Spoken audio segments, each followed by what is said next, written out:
याद रखना, हमने स्वामी विवेकानंद को पढ़ा। हमारे भारत का विवेकानंद जब शिकागो के धर्म सम्मेलन में जाता है, उसका उद्बोधन ही my dear brothers and sisters. पहली बार अमेरिका के लोगों की आंखें खुली कि भारत का कोई आदमी आया जिसने इतने प्रवचनों में भाई और बहन के साथ संबोधन प्रारंभ किया। और मेरे पागलों, भारत के संतों का तो तेज ऊंचा होता ही है, और स्वामी विवेकानंद के तेज को देख करके एक विदेशी महिला आकर्षित हो गई। अब वो विवेकानंद के पास आकर के कहती है, मुझे तुम्हारे जैसा पुत्र चाहिए, मेरे साथ संसर्ग करो। विवेकानंद ने हाथ जोड़ते हुए कहा, बुरा ना माने तो एक बात बोलूं? हाँ हाँ बोलो बोलो। हमारे जैसा पुत्र हो ये जरूरी नहीं। कहां तुम 18 वर्ष इंतजार करोगी, कोख में रखोगी, पालोगी, पोसोगी, जरूरी नहीं वो हमारे जैसा हो। मां, एक काम करो, आज से तुम हमारी मां हो, मैं तुम्हारा बेटा। ये भारत के साधु का स्वाभिमान है। मेरे पागलों, तुम बुरा मत मानना, तुम्हें हमारी बातें कड़वी जरूर लगेगी, पर बहुत स्पष्ट है। बिस्तर पर ले जाने वाले तुम्हें बहुत मिलेंगे, पर मंजिल पर ले जाने वाला कोई एक मिलेगा। बिस्तर पर तुम्हें बहुत ले जाएंगे, पर मंजिल पर तुम्हें कोई। ये बात कथा की अनर्गल नहीं है, पर आज की व्यासपीठ से सत्य नहीं बोलेंगे तो कौन बोलेगा? इसलिए मेरे पागलों, साधु को और साधु के साथ रहने वाले जितने लोग हैं उनको बहुत सावधान रहना चाहिए। इतना सावधान रहना चाहिए जितना सरहद पर जवान सावधान रहता है। कितना सावधान रहना चाहिए। अब ये तर्क देंगे तो कई लोगों का पेट खराब होगा, पर देने में बहुत मजा आ रहा है। कभी आप, हमने तो प्रैक्टिकल किया, तुमने किया खबर नहीं, बिना कुंडी की बाथरूम में घुसो, जितना चौकन्ना आदमी वहां रहता है,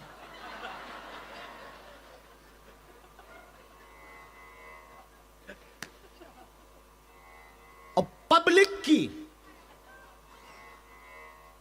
और चहल पहल मची हो बाहर, और कुंडी हो ना, और तुम बैठे हो, जितना सावधान वहां आदमी रहता, शायद कहीं रहता होगा कि पोल ना खुल जाए। खिड़की खुली नहीं कि पोल खुली, नजारा कुछ अलग होगा, सितारे कुछ अलग होंगे। वहां बहुत सावधान आदमी रहता है। बुरा ना मानना, ये तर्क देने में तुम्हें मजाक लगेगा, पर मजाक मजाक में मीठी गोली में कड़वी है। जितना आदमी वहां सावधान रहता, उतना ही साधु और साधु के शिष्यों को सावधान रहना चाहिए, उतना ही सावधान। बहुत बड़ा बनना है। इसलिए हमारी बहुत प्यारी आदत है, बहुत प्यारी आदत है। कोई भी हमारे पास या जीवन में आता है, हम उनको प्रार्थना करके कह देते, बहन, माता जी क्षमा करो। और एक बात, आज हमको किसी ने पूछा भी है तो हमें बोलने में दिक्कत नहीं। गुरुजी आपके साथ फोटो बहुत लोग रखते हैं, हाँ आपके चेले बहुत फोटो रखते हैं, आपके साथ दिखाते हैं, तो हम उनको आपका माने या किसका माने? माय डियर, हमारा इस दुनिया में कोई नहीं है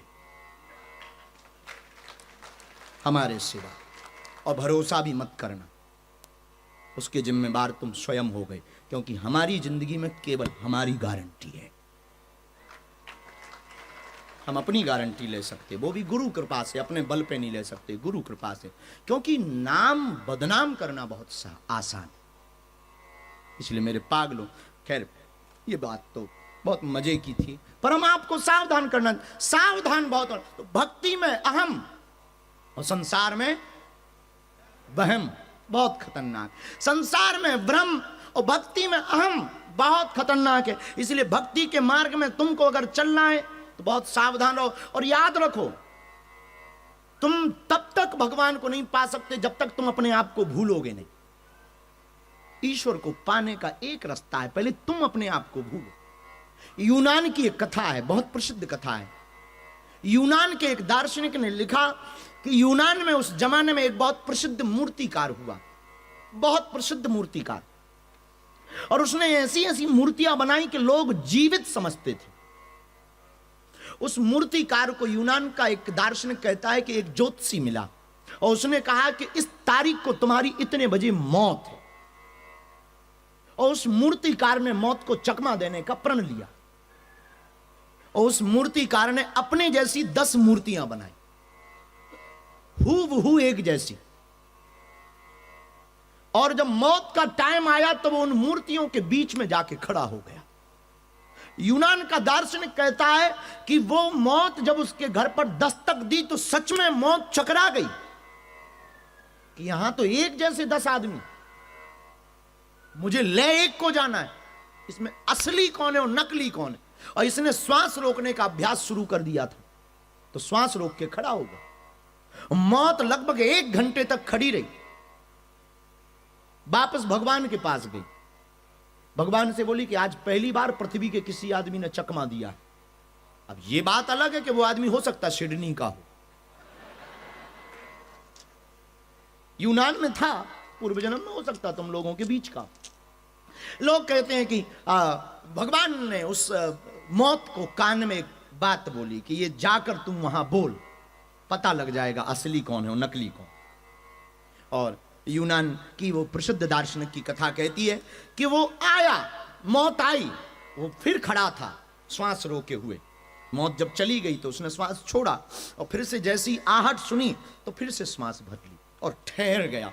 10 मूर्तियां एक जैसी, हूबहू नाक, हूबहू कान, अब वो प्यारी सी एकदम, बाल बहुत अच्छे, ऐसे लग रहा था सभी पुतले नहीं है, सभी 10 मूर्तियों की फोटोकॉपी है, एक ही इंसान 10 रूप में खड़ा हुआ है।